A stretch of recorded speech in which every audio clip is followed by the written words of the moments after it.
వీరుడు, శక్తివంతుడు, పరాక్రమతి, ఇంత గొప్ప పేరున్నా కానీ ఆయనకు సంతానం లేదు. సంతానం లేకపోవడం వల్ల మనకి ఎన్ని ఉన్నా కానీ వ్యర్థమే, అంతే కదా. మనకు కోట్ల ఆస్తులు ఉన్నాయి కానీ అనుభవించడానికి పిల్లలు లేరు. అలాగే ఆ రాజుగారు కూడా సంతానం లేదని బాధతో ఎన్నో నోములు వేస్తాడు, ఎన్నో దానాలు చేస్తాడు, ఎన్నో వ్రతాలు చేస్తాడు, కానీ అతనికి సంతానం కలగదు. సంతానం లేకపోవడం వల్ల అంత సంపద ఉండి కూడా నిరాశతో ఎప్పుడు దుఃఖంతో ఉంటాడు ఆ రాజుగారు. ఆ రాజుగారి దగ్గరికి ఒక రోజు గౌతమ మహాముని వస్తాడు. ఆ రాజుగారిని చూడగానే ఆ గౌతమ మహాముని కనిపెట్టి, రాజా నీవు సంతానం లేనందుకు దుఃఖంతో ఉన్నావు కదా, నీకు సంతానం కలగడానికి ఒక మార్గం చెప్తాను అని చెప్పి సత్యదేవుడు వ్రతం గురించి చెప్తాను. అది వినగానే ఆ రాజుగారు అంటాడు, ఓ మునీశ్వర నీవే ఆ వ్రతాన్ని ఆచరింపజేయమని చెప్పి ఆ రాజుగారి చేత గౌతమ మహాముని సత్యదేవుడి యొక్క వ్రతాన్ని ఆచరింపజేస్తాడు.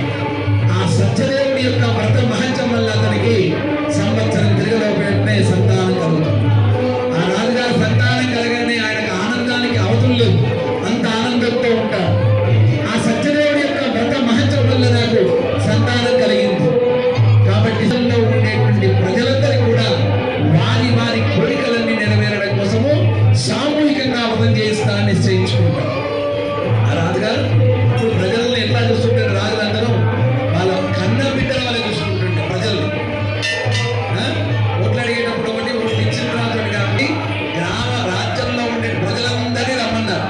ఇట్లాగే అందరూ మనం ఒక చోట కూర్చొని చేస్తున్నాం, అందరికీ రెట్టింపు ఫలితం వస్తుంది ఈ సామూహికంగా వ్రతం చేయడం వల్ల అని చెప్పి ఆ భద్రశీల నదీ తీరంలో కూర్చొని వ్రతం చేస్తుంటాం. ఆ రాజుగారు అలా వ్రతం చేస్తున్న సమయంలో తీవ్రంగా వ్యాపారం కోసమై వెళ్తున్న వైశ్యుడు రాజుగారిని చూస్తారు, జనాలందరినీ చూస్తారు, ఇక్కడ ఏదో జరుగుతున్నది అని చెప్పి పడవ ఒడ్డుకు పట్టించి రాజుగారి దగ్గరికి వెళ్ళి అడుగుతారు, రాజా మీరు చేస్తున్నటువంటి వ్రతం ఏంటయ్యా, ఈ వ్రతం నీవు ఎందుకోసం చేస్తున్నావు? అప్పుడు రాజు అంటారు, నాకు ఒకప్పుడు సంతానం లేకుండే సంతానం కలిగింది, అలాగే నా గ్రామంలో ఉండే ప్రజలందరికీ కూడా సుఖ సంతోషంగా ఉండడానికి వాళ్ళ వాళ్ళ మనసులో ఉండే కోరికలన్నీ నెరవేరడం కోసమని సామూహికంగా ఈ వ్రతం చేస్తున్నాను. అది వినగానే ఆ వైశ్యుడు రాజా నాకు సంతానం లేదు, నేను ఈ సంతానం కోసం వ్రతం చేస్తానని చెప్పి ఆ వ్రత విధానాన్ని పూర్తిగా తెలుసుకొని ఆ స్వామి యొక్క తీర్థ ప్రసాదాన్ని తీసుకొని వ్రతం గురించి చెప్పి వెంటనే ఆయన ఏం చేస్తారు, స్వామి మాకు సంతానం కలిగిన వెంటనే నీ వ్రతం చేస్తాను అంటే దేవుడికి కూడా ఎక్స్రే అని చెప్పి భగవంతుడు కాదన్నారా, కాదలే కదా, నాకే పరీక్ష పెట్టి కదా, పరీక్ష చాలా సంవత్సరాలకు సంతానం కలిగింది.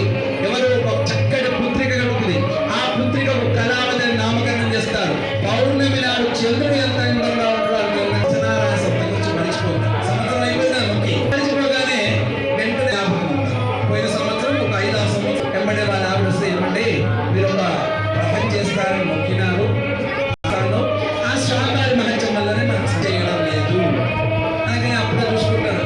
లెక్క తీస్తారు, పాఠశాలకు మొత్తం ఖర్చు, నా దగ్గర ధనం లేదు, ఇప్పుడు మళ్ళీ అప్పు చేయాల్సి వస్తుంది కాబట్టి నా దగ్గర ఇప్పుడు ధనం లేదు, అదంతా పాఠశాలకు ఖర్చు పెట్టారు కాబట్టి అమ్మాయి పెళ్లిలో వ్రతం చేస్తాం, మళ్ళీ వాయిదా వెళ్తాను లేదు, స్వామి కదా అని చెప్పి వెంటనే సత్యదేవుడికి నమస్కరిస్తాడు. స్వామి ఇప్పుడు నేను నిశ్చయించుకుంటాడు, మంచి పిల్లవాడు ఉండాలి, అందంలో అమ్మాయికి తగ్గట్టు ఉండాలి, తెలివితేటలో నాకన్నా మించిన వాడే ఉండాలి. ఎవరికైనా ప్రతి మామగారు కోరుకున్నది నాలుగు నాకన్నా మించిన వాడు ఉండాలని.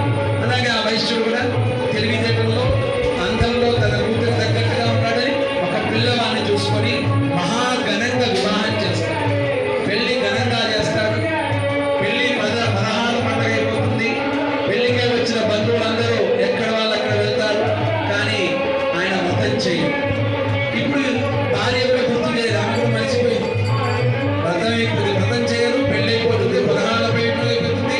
పెళ్లికే వచ్చిన బంధువులందరూ ఎక్కడ వాళ్ళు అక్కడ వెళ్తారు, కానీ ఈ వైశ్యుడు మాత్రం వ్రతం చేయరు. అప్పుడు ఆ స్వామి అనుకుంటాడు, ఏమిట్రా వీడు సంతానం కలిగిన వెంటనే చేస్తాడు, సంతానం కలిగిన తర్వాత వివాహం ఎందుకు చేస్తాడు, వివాహం అయిన తర్వాత నా వ్రతం గురించి నా గురించే మర్చిపోయినాడు కదా అని చెప్పి ఆగ్రహం చెంది ఆ వైశ్యుడిని శపిస్తారు. దారుణమైన కఠినములు దుఃఖములు కలుగులు దాకా. ఎప్పుడుగా మనకు కష్టాలు వచ్చినప్పుడు అన్ని గుర్తుకొస్తాయి, కష్టాలు లేనప్పుడు ఏది గుర్తులేదు, కష్టం లేనప్పుడు సుఖంగా ఉన్నప్పుడు అంతా నేను చేసుకున్నా అంట. కష్టం రాగానే దేవుడు మళ్ళీ ఇట్లా ఆయన తెలివి కూడుస్తుంటారు, దేవుడు చాలా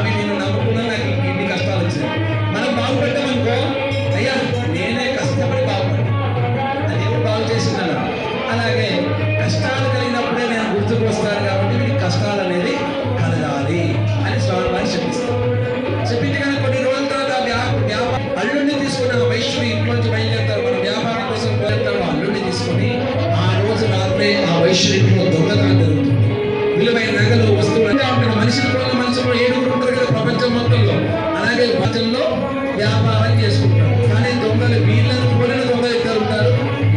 ఆ దొంగలు ఏం చేస్తారంటే దొరికిపోయేటట్టు దొంగ అని చెప్పి ఆ సొమ్మును మొత్తం దొంగలించుకున్న సొమ్మును మొత్తము ఈ వైశ్యులు ఇవ్వకపోయిన దొంగ ధనం మొత్తం ఉంటుంది. ఆ దొంగలు ఈ వైశ్యులే అనుకుంటారు. రాజభట్లు ఇద్దరు మాకు తెలియదు చేస్తున్నారు. రాజా ఇదిగో మన ఇంట్లో పోయిన నగలన్నీ ఇక్కడ వీళ్ళ దగ్గర దొరికినాయి అని చెప్పి రాజుగారి దగ్గర నిల్చోబెట్టారు. అప్పుడు ఆ రాజుగారు ఏమీ విచారించకుండా ఆ వైశ్యులిద్దరిని కారాగారంలో అంటే జైల్లో బంధించండి, వాళ్ళ దగ్గర ఎంత ధనం ఉందో ఆ ధనం మొత్తం మన ధనాగారంలో చేర్పించేసేయండి అంటే వాళ్ళిద్దరిని జైల్లో బంధిస్తారు. వాళ్ళ దగ్గర ఉండేటువంటి ధనం మొత్తం రాజుగారు తీసుకుంటారు. వాళ్ళు ప్రతిలాంటి అయ్యా మేము వర్తకులు వ్యాపారం చేసుకోవడం వచ్చామయ్యా, మేము దొంగలం కాదని చెప్పి ఎన్ని విధాల బతిలాడినా కానీ వాళ్ళ మాటలు రాజీనడు ఎవరు వినరు. ఎందుకంటే వాళ్ళు శాపగ్రస్తులు, ఏమీ గచ్చంతులు లేక వాళ్ళ జైల్లో బంధించబడతారు. ఇక ఇక్కడ ఇంటి దగ్గర తినడానికి తిండి లేక ఉదయం పూట తల్లి అయిన లీలావతి భిక్షమెత్తుకుని వస్తున్నది, సాయంకాలం పూట కళావతి భిక్షాలకు వెళ్తున్నారు.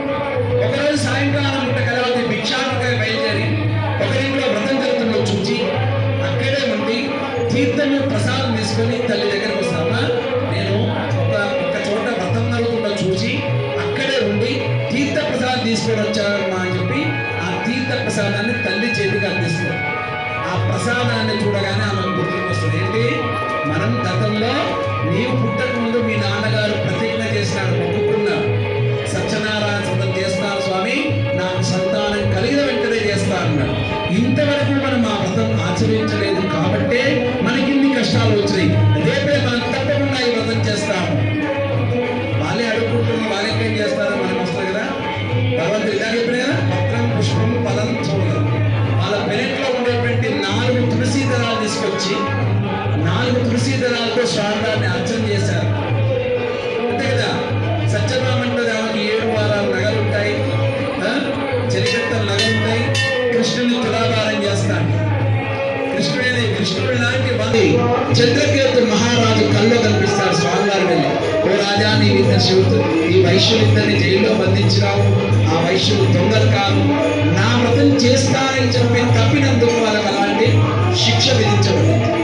కాబట్టి ఆ వైశ్యులిద్దరిని రేపు ఉదయమే విడిచిపెట్టుము అని చెప్పి రాజుగారి స్వప్నంలో కనిపి చెప్తాడు సత్యదేవుడు. అప్పుడు ఆ రాజుగారు భయపడిపోతాడు. తెల్లవారుజామున వచ్చిన కళ వెంటనే మంత్రిని పురోహితులందరినీ పిలిపించి తన కళను వాళ్ళందరికీ చెప్తాడు. ఇలా వచ్చింది, కళ్ళలో సత్యదేవుడు కనిపించాడు, ఆ వైశ్యులిద్దరిని వదిలిపెట్టమన్నారు, మీరేమంటారు? అందరూ ఏకగంటే ఆ వైశ్యులిద్దరిని వదిలివేయండి. ఆ వైశ్యుల దగ్గర ఎంత ధనం తీసుకున్నావు దానికి 2 ఎక్కువగా ఇచ్చి పంపించాడు. వాళ్ళ దగ్గర తీసుకున్నాం కదా డబ్బులు, ఆ డబ్బులు ధనం ఎంత తీసుకున్నామో దానికి 2 ధనం ఎక్కువగా ఇచ్చి సాగరండి అని చెప్పి భటులకు జ్ఞాపిస్తారు. ఆ భటులు పోయి ఆ వైశ్యులిద్దరిని జైల్లోంచి విడిపించి వాళ్ళ దగ్గర తీసుకున్న దానికంటే 2 ఎక్కువగా ధనం ఇచ్చి, మీరు సత్యదేవుడి యొక్క వ్రతాన్ని ఆడిన మాట తప్పినందుకు మీకు ఇలాంటి శిక్ష విధించబడింది, ఇక మీరు సుఖంగా ఇంటికి వెళ్ళవచ్చు అని చెప్పి ఆ రాజుగారు దానికి వచ్చిన కలను ఈ వైశ్యులకు కూడా చెప్తారు. చెప్పి ఇక మీరు సుఖంగా వెళ్ళండి. శ్రీరమ